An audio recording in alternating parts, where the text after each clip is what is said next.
Hindi na maitago ng ating mga kababayan ang matinding takot dahil sa nakaambang giyera na posibleng sumiklab sa pagitan ng Pilipinas kontra sa mas malalakas na bansa.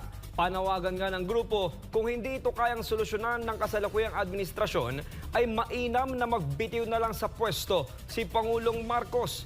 Si Almar Forzuelo sa report.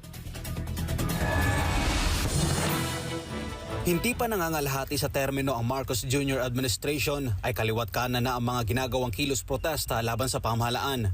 Hindi lang sa Luzon, Visayas at Mindanao, kundi maging sa ibang bansa, iisa lang ang sigaw ng mga Pilipino.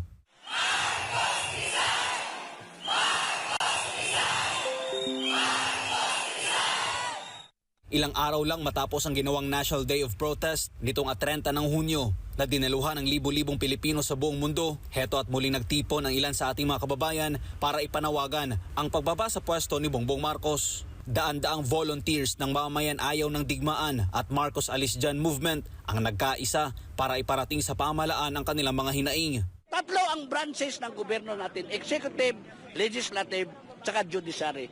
Anong ginawa ninyo ngayon? Anong ginawa ninyo sa bansang ito? Bakit hindi kayo manindigan para sa taong bayan, lalo na sa banta ng giyera na tayong lahat ay mamamatay?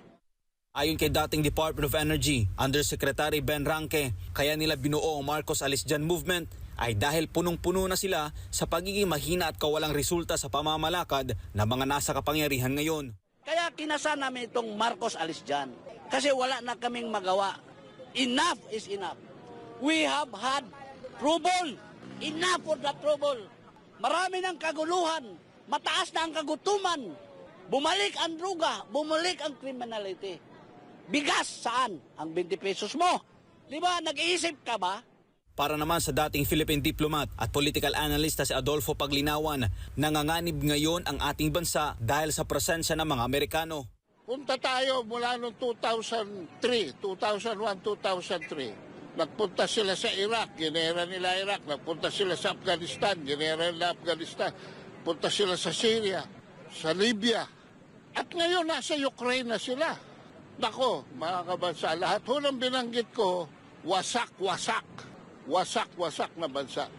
At ngayon, may masama akong balita sa inyo. Nandito na sila sa Pilipinas. Tayo na ho ang susunod na wawasakin. Anya dahil sa inilatag na missile system ng mga kano dito sa Pilipinas, ay nailagay na tayo ngayon sa mapa ng nuclear system ng mga malalakas na bansa na anumang oras ay pwedeng ihulog dito sa Pilipinas. Pag huyan, nalaman nila na yung sistema na yan, kinargahan nila ng Tomahawk, pwede na ho tayong tirahin. Ano nangyari ngayon? Nasa mapa na ho tayo ng nuclear ng China. Nasa mapa na tayo ng nuclear ng Russia. Nasa mapa na tayo ng nuclear ng North Korea. Kaya ito ang rason ng grupo kung bakit sila nagsagawa ng kilos protesta.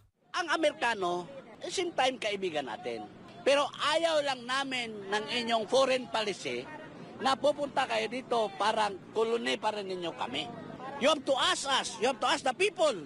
If ever, payag ba kami? Huwag yung basta-basta na lang ninyo isang tao lang kusapin, bangag pa. Kaya kinasa namin itong Marcos Alis Dyan. Kasi wala na kaming magawa. Enough is enough. We have had trouble. Kaugnay nito may panawagan ng ating mga kapatid ng Muslim at mga kababayang OFW kay Bongbong Marcos. Kaming mga Muslim, siguro naalala niyo po yung tinatawag na Marawi Seeds. Sa aming mga Muslim, ayaw na namin maulit ang nangyari sa Marawi na talaga namang walang humpay ang putukan dyan. So kaming mga Muslim, kaya po kami nandito para po iparating na ayaw na namin maulit ang nangyari nung nakaraan. Mahal na Pangulo, tandaan mo ang sinabi mo noong nangangampanya ka. Ang pangarap mo ay pangarap ng mga Pilipino. Bangag ka ba ng sinabi mo yon? Kasi walang Pilipino na naghahangad ng digmaan. Walang Pilipinong naghahangad ng panganib para sa kanilang pamilya. Ngayon po kay General Browner po, tignan nyo ang kalagayan ng Pilipinas. Hindi po kami handa sa kahit anong gulo. Para sa Diyos sa Pilipinas kung mahal, Almar Forzuelo.